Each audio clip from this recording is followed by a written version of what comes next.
Shalom, selamat pagi Bapak Ibu dan Saudara yang dikasihi oleh Tuhan Yesus. Renungan kita pagi hari ini diambil dari Injil Yohanes pasal 13 ayat 1 sampai 20 dengan tema meneladani pelayanan Tuhan Yesus. Sebab aku telah memberikan suatu teladan kepada kamu, supaya kamu juga berbuat sama seperti yang telah kuperbuat kepadamu.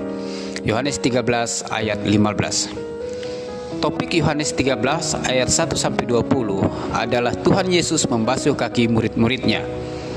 Sebelum hari raya Paskah, Tuhan Yesus mengumpulkan murid-muridnya dan mereka makan bersama.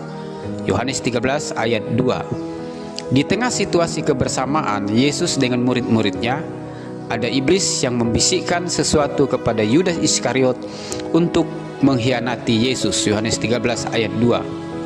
Iblis ingin menggagalkan rencana keselamatan.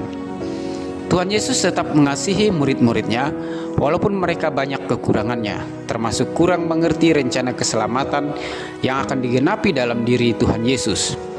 Murid-murid Tuhan Yesus memiliki ego dan kepentingan masing-masing.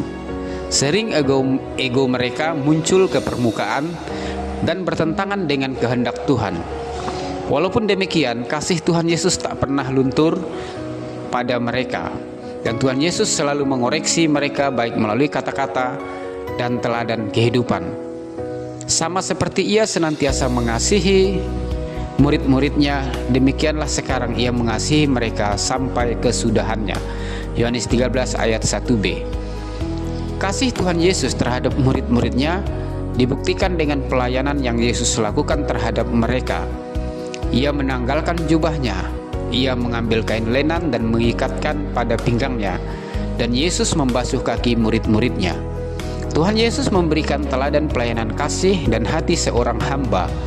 Dia yang adalah Tuhan rela melayani murid-muridnya dengan membasuh kaki mereka. Yohanes 13 ayat 4-5. Dari sisi murid, mereka gagal mengerti apa yang dilakukan Tuhan Yesus. Simon Petrus meminta pelayanan lebih dari Tuhan Yesus. Hati murid-murid harus dipersiapkan menjelang Paskah. Sebab Paskah kali ini akan berbeda dengan yang biasa dilakukan umat Yahudi. Domba Paskah sudah tersedia, yaitu Tuhan Yesus sendiri. Tuhan Yesus akan menjalani pengorbanan, menjadi kurban untuk menebus dosa manusia, terutama murid-muridnya. Banyak di antara mereka akan tergoncang imannya. Ujian akan datang dari kuasa kegelapan dan mereka yang menolak Tuhan Yesus, terutama para pemimpin agama Yahudi.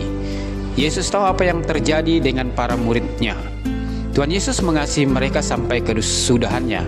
Pelayanan terakhirnya dan pesan terakhirnya menjadi teladan dan kekuatan mereka untuk menghadapi tantangan yang akan terjadi. Saudara yang dikasihi Tuhan Yesus adalah teladan pelayanan kita, teladan kasih kita. Marilah kita sebagai umat percaya meneladani kasih dan pelayanan Tuhan Yesus terhadap keluarga, gereja, dan sesama kita. Mungkin orang-orang di sekitar kita mengecewakan kita, bahkan orang-orang dekat kita mengecewakan dan menyakiti hidup kita. Belajar dari Tuhan Yesus, tetap mengasihi dan melayani dengan ketaatan dan kesetiaan sampai kerajaan Allah menjadi nyata dalam hidup dan pelayanan kita. Tuhan Yesus memberkati. Amin.